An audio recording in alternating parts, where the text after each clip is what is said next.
Bueno, y acá vamos a ver dos escenas, el cocinero que está solo y obviamente se nota que hay una actividad.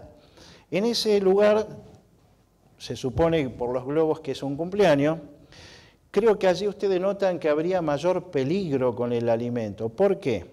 Porque vieron que al invitado, uno cuando está en la entrada no le solicitamos, señor, trajo certificado médico, si no, no puede pasar. No, esto no existe. Entonces, ¿el tema cuál sería? La polución de la gente. Hay gente que por ahí tiene alguna enfermedad que ni siquiera está sabiendo, porque no tiene ningún chequeo. Entonces, todo despliegue gastronómico se debería realizar lo más alejadamente posible del público, ¿no? Bueno, y este señor es un mozo especializado en bebidas. ¿Alguien sabe este oficio? Salvo bien el sommelier, que es el encargado, ¿no es cierto?, de recomendar qué tipo de bebida le conviene con el almuerzo, sobre todo vinos, ¿no? Combinar con comida, por ejemplo, carnes rojas será un tinto, un Malbec, o carnes blancas, un torrontés, un blanco, ¿no? Es también un manipulador de alimentos. Conclusión, de acuerdo a los que vimos hasta ahora, ¿quiénes somos los manipuladores de alimentos? Bien, correcto, Carlos. ¿Todos o acaso usted no come diariamente? Y sí, es inevitable. Bueno, entonces, la definición es toda persona, yo le voy a agregar una palabrita, que dice que en el ejercicio de su actividad laboral, o no necesariamente es para una cuestión laboral, sino también para la vida cotidiana, que está en contacto en forma directa o indirectamente con los productos alimenticios destinados al consumo humano.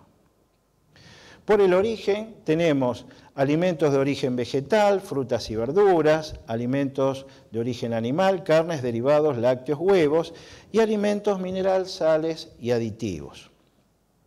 Por su estado podemos tener alimento natural como frutas y verduras, alimentos frescos, hongos, pastas frescas, alimento conservado, todo alimento que ha sido sometido a un proceso de conservación, como enlatados en conserva, conservas lo que está en vidrio, es decir, todo lo que ha tenido un proceso para el consumo más allá del tiempo que le es característico en estado natural. Alimento elaborado o denominado platos de 24 horas, normalmente son los alimentos destinados para el almuerzo y la cena. Por eso se dicen platos de 24 horas, porque más de ese tiempo ya es riesgoso tener su conservación. Ya vamos a ver de a poquito de qué se trata. Alimentos sustitutos, y acá recuerdo a la abuelita, no sé si alguien tuvo una abuela que no le querían dar café con leche. No, que te hace mal el café con leche. Bueno, era el caso de mi abuela. ¿Qué nos daban las abuelas? Malta. Bien. Bueno, y también tenemos los sustitutos de lácteos, margarina por manteca. Los de usos especiales, y acá me detengo en este último, para celíacos. Vieron que en esta última década como que se empezó a conocer un poquito más, porque antes la celiaquía no estaba muy difundida. Entonces van a observar inclusive en todos los rótulos que ya tienen indicado la espiga, como está acá, no sé si notan todos, tiene una espiga cruzada con las siglas SINTAC. Quiere decir que ese alimento no tiene ni trigo, ni avena, ni cebada, ni centeno, que son los cereales que tienen gluten. Y el problema sería el gluten que provoca hipertrofia intestinal y bueno, al que tiene la enfermedad. Bueno, acá traten de grabar esto en sus mentes, porque si bien parece muy sencillo, por ahí el día del examen, que va a ser el día viernes, a la mañana, les voy anticipando que ahí me pidieron que tratemos de hacerlo de mañana. Ya les voy a decir el horario. Bueno, cuando tenemos un alimento... ¿Vieron cuando hay un evento que dice a beneficio de traer, no cobramos entrada, traer un alimento bien, no perecedero? ¿Y uno qué lleva? ¿Un sándwich de milanesa? ¿Qué llevamos? Bien, fideos, pastas secas, azúcar, hierba. ¿Qué no necesitan estos alimentos? Correcto, la conservación por frío. A diferencia del perecedero, que si no tengo las posibilidades de conservar el alimento en refrigeración, sobre todo, y está complicado. Y los que están allí en el medio, los semiperecederos, estaríamos hablando de las hortalizas y las frutas en estado natural, sí, con cáscara. Porque si yo tuviera, por ejemplo, vamos a suponer una naranja entera, es un tema, sería un semiperecedero.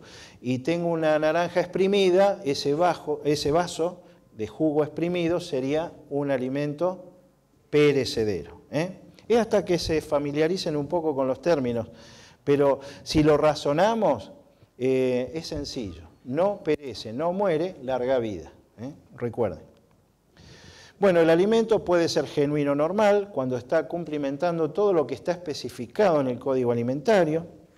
Alimento alterado, vieron que cuando abrimos un sachet de leche, estamos hablando de un sachet, en la heladera y con cariño unos 3 días la podemos tener sin problemas. Y si tenemos una leche larga vida, una vez abierto en heladera, y más o menos unos 7 días sin problemas lo podemos conservar.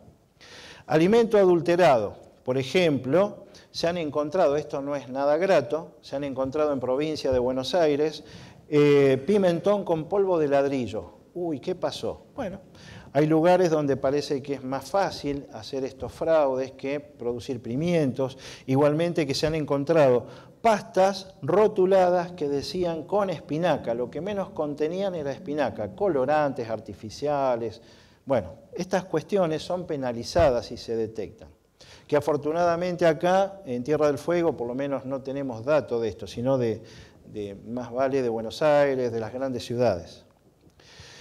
Según su aptitud para el consumo, el alimento se ha encontrado falsificaciones, venta de agua de red como agua mineral, venta de gaseosa cola con marca Coca-Cola. Bueno, todos estos alimentos falsificados fueron detectados y penalizados. Bueno, y el alimento contaminado, ya vamos a ver los tipos de contaminación. Normalmente las contaminaciones son a consecuencia de un accidente o accidentalmente, no es adrede. Ya vamos a ver el origen de cada contaminación. Bueno, entonces la calidad de los alimentos es el conjunto de características que diferencia unidades de un mismo producto y tienen significación en el grado de aceptabilidad de esa unidad por parte del comprador. Aparte, mediante la rotulación, tenemos que tener en cuenta, ¿escucharon alguna vez el refrán que no le vendan gato por liebre? Es decir, que a través de su rotulación lo que se declara en el rótulo fehacientemente debe ser lo que contiene. No puede contener otra especie, otro bicho, tiene que ser lo que se declaró. Bueno, la calidad propia tenemos la nutricional, la higiénico-sanitaria, la calidad que nos damos cuenta a través de nuestros sentidos, porque ustedes si ven una carne que está oscura, van a decir, uy, ¿acá qué pasó? O se quemó por el frío o entró en un estado ya de descomposición. Ni hablar si ya notamos olores desagradables. Lo más feo debe ser cuando lo llevamos a la boca, que ya es tarde, ¿no? Bueno, lo que vamos a desarrollar, y este punto lo vamos a ver mañana, los procedimientos operativos estandarizados de sanitización. Es la higiene estandarizada, denominada POES. Eso lo vamos a desarrollar mañana. Y lo que estamos viendo, ya empezamos a transitar, serían las buenas prácticas de manufactura. Todos los cuidados que hay que tener antes, durante y después de cada proceso de elaboración.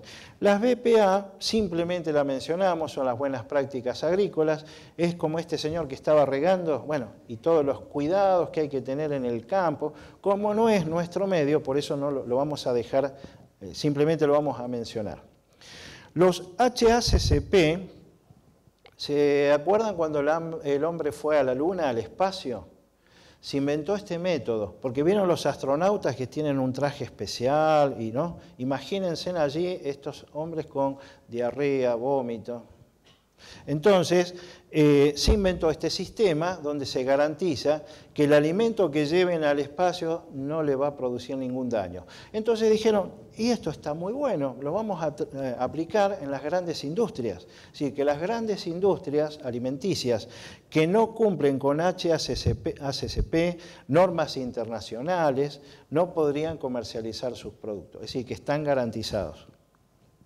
Bueno, para hablar algo de las reglas de oro de la Organización Mundial de la Salud, yo normalmente doy una comparación equitativa.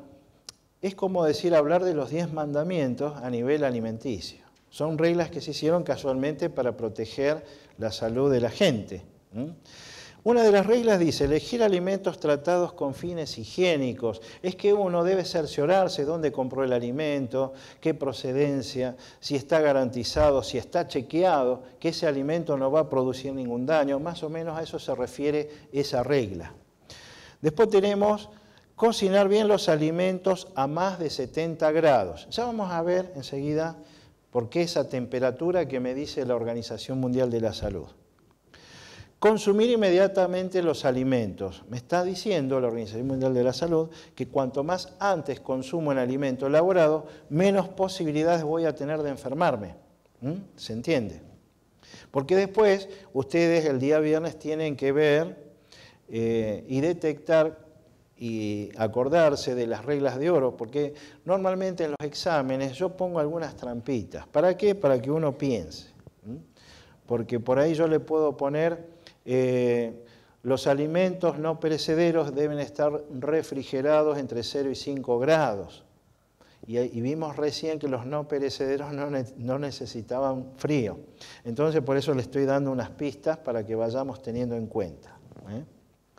Bueno, otra regla, guardar cuidadosamente los alimentos cocinados. Fíjense en esta heladera. Bueno, acá como que hay verdura, ¿no es cierto? La verdura normalmente ¿dónde va? Correcto, va siempre en la parte inferior de nuestro refrigerador. Aparte, estas verduras están expuestas sin protección. Créanme que acá hay un sachet que está abierto. Es como que hubiera peligros de contaminación dentro de la heladera.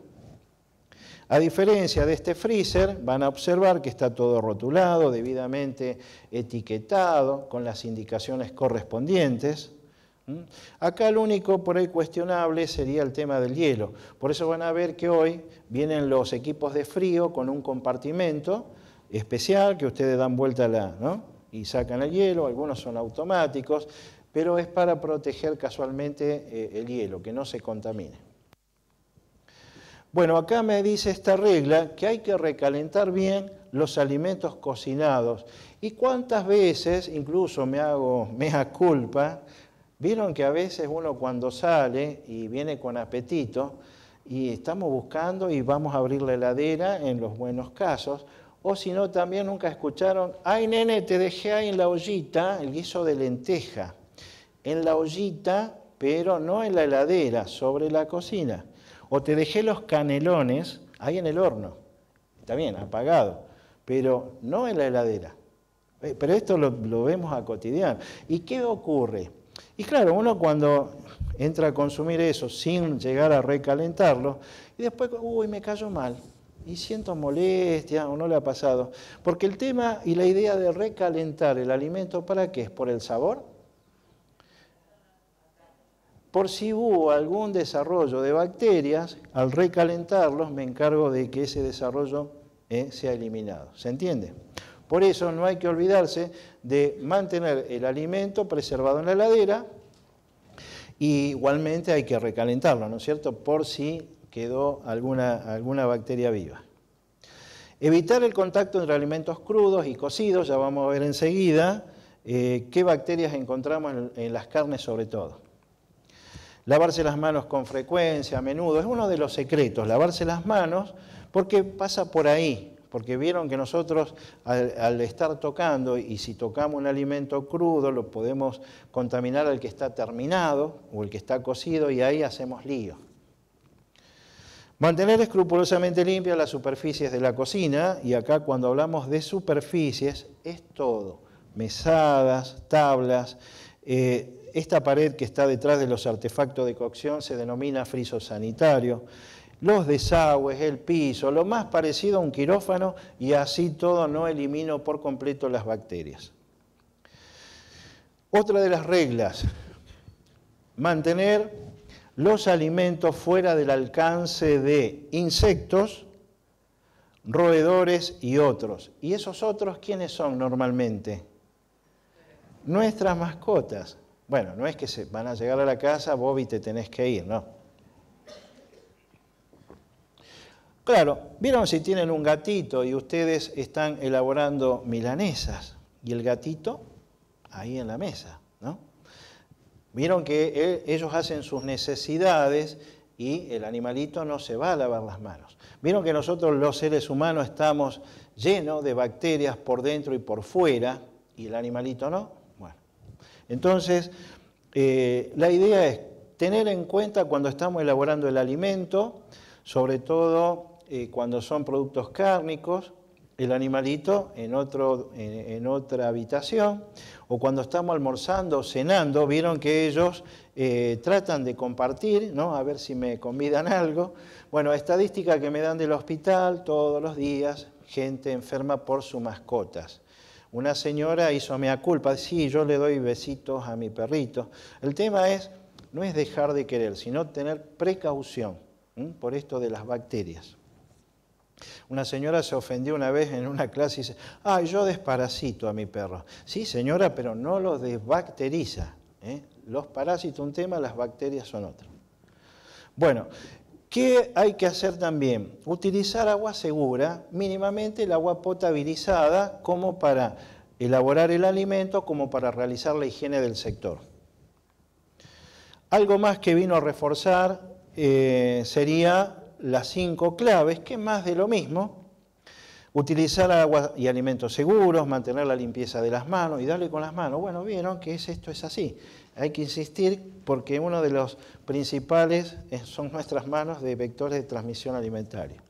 Entonces, las manos hay que tenerlas siempre en perfectas condiciones para evitar por allí que intoxiquemos a alguien. Separar las carnes, el pescado crudo del resto de alimentos. Me estaba acordando, vieron que cuando van a un cumpleaños a veces le dicen, llévale a la abuela el pedacito de torta. Y la abuela a la mañana con el desayuno, che, ¿qué me trajeron? Tiene gusto a pescado esto. Claro, vieron que a veces uno con el apuro, así como vino en la bandejita, lo puso en la heladera, sin protección. Entonces, sobre todo los lácteos, las cremas, son absorbentes de aromas. Entonces tengan presente, no sé si a alguien les pasó, que comieron una torta saborizada, porque absorben. Entonces todo lo que es lácteo tiene que estar mínimamente con un film tapado para que no absorba, ¿no es cierto?, los aromas de la heladera. Y el tema de cocinar completamente, sobre todo los alimentos que están congelados. Ese tema de los congelados lo vamos a desarrollar mañana.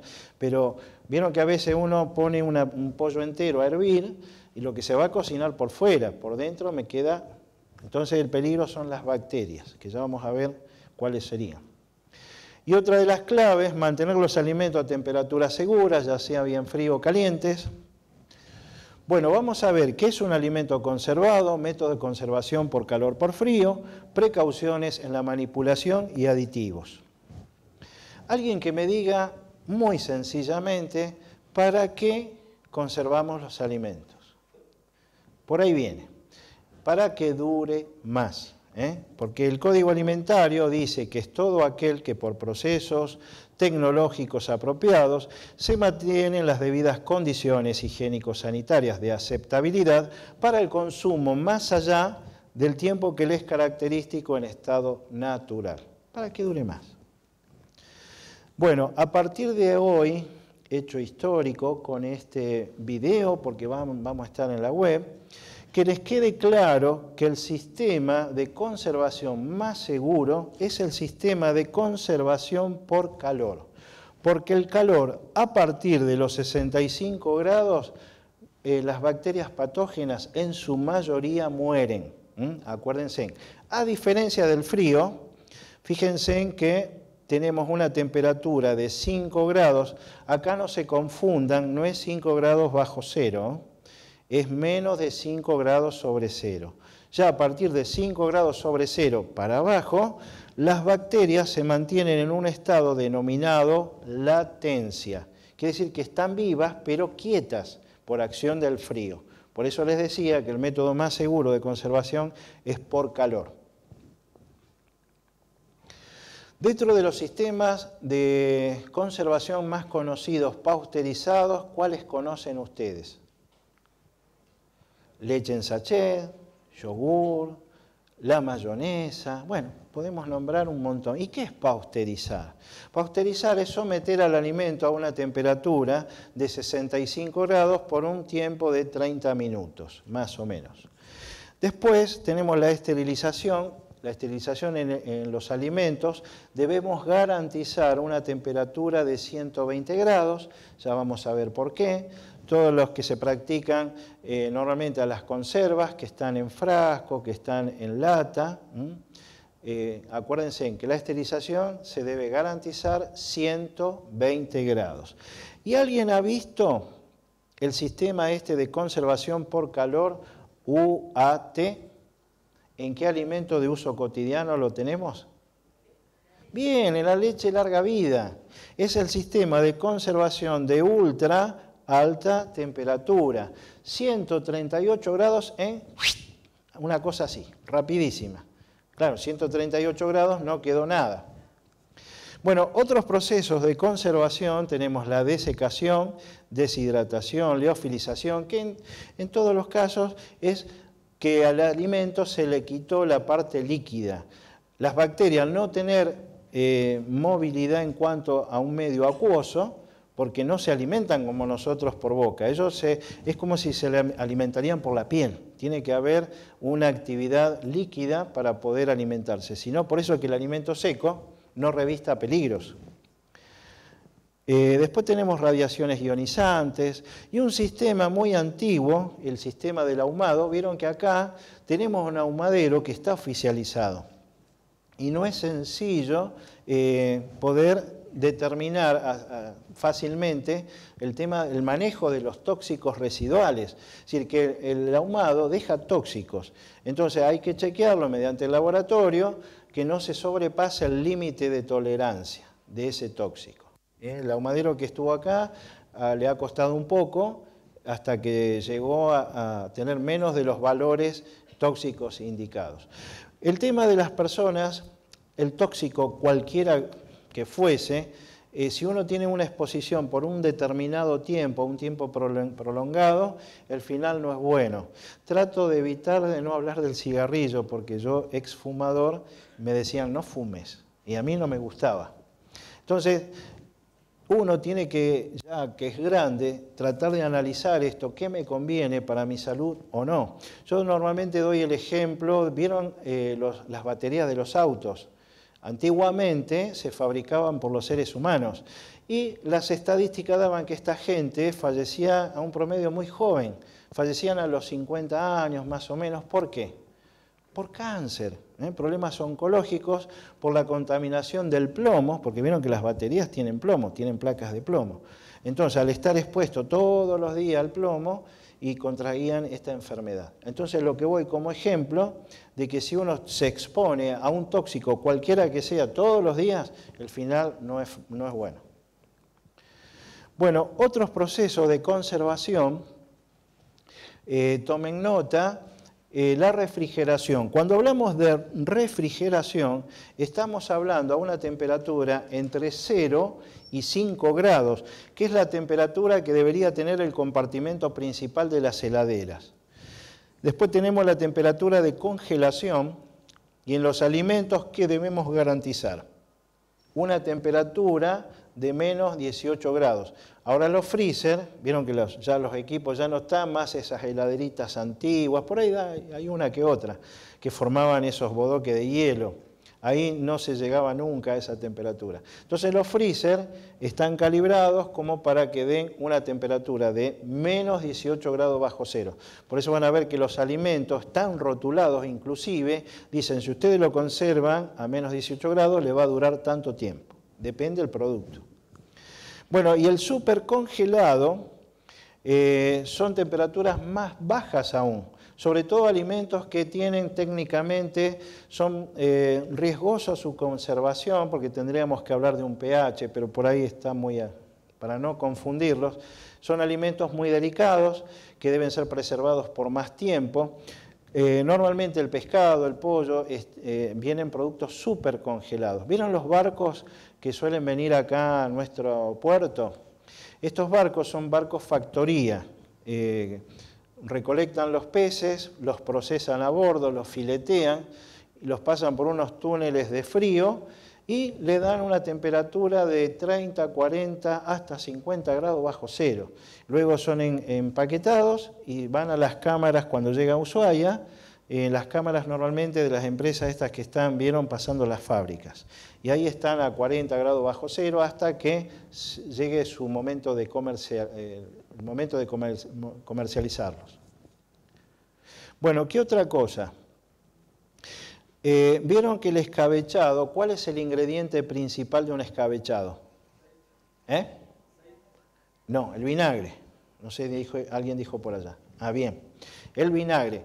Entonces, el vinagre lo que evita al provocar un medio ácido, que no haya un desarrollo bacteriano. Es decir, con el tiempo convengamos que todo alimento se deteriora, se degrada, pero inmediatamente ese alimento me va a durar más tiempo, casualmente porque tiene este ingrediente, el vinagre. Después tenemos los alimentos conservados por salazón, como el jamón, acuérdense, jamón crudo, la bondiola. Y después tenemos los denominados encurtidos. Casualmente son alimentos que están conservados en vinagre, por ejemplo, las verduras, como ajíes, no sé si habrán visto, coles, brócoli, que están, ¿no es cierto?, preservados en vinagre. Y después las aceitunas están preservadas en salmuera. Y acá tengo una anécdota muy simpática. Una vez una señora mayor había llevado a la oficina, mire ustedes que no controlan, ¿cómo van a dejar vender esto con vidrio? A ver, abuela, permítame, me puse los lentes, ¿no? Tomé una pincita, me había dado cuenta de qué se trataba. Ay, mijo, ¿qué hizo? No es vidrio, es cristal de sal, que les puede pasar a cualquiera de ustedes. Porque yo le pregunté a la abuela, señora, ¿usted cuánto tiempo tuvo ese potecito guardado? Y 1 año y medio, me dice. Claro, si ustedes tienen algún alimento en salmuera por mucho tiempo, sin movimiento, es posible que se le formen cristales de sal. Y le puede ocurrir lo mismo, que asemeja o parecería que tuviera vidrio, como si tuviera vidrio. No se asusten que es formación de sal. Bueno, si ustedes tienen algún proyecto, emprendimiento, como para decir, bueno, vamos a vender o queremos vender, no sé, dulces, quieren poner una empresita para fabricar dulces. Si bien es cierto, nosotros somos la autoridad local en cuanto a la jurisdicción de nuestro municipio, de nuestra ciudad, pero tenemos una autoridad máxima que es a nivel provincial. Y justamente allí, que es una dependencia de fiscalización sanitaria, que en este momento está funcionando en la calle Marcos Ari, Río Grande, es el registro y control de alimentos. Este registro y control de alimentos de la provincia es quien toma, por ejemplo, la inquietud de ustedes, si quieren fabricar dulces, bueno, tienen que presentar monografías, si es viable, todo este chequeo lo hacen allí. Obviamente le van a pedir que el local esté habilitado por nuestra municipalidad. Bueno, a esto está referido en cuanto a los procedimientos que hay que chequearlos, pueden hacerlo con nosotros inicialmente y después lo guiamos para que realicen los trámites correspondientes ante la provincia allí donde les indiqué.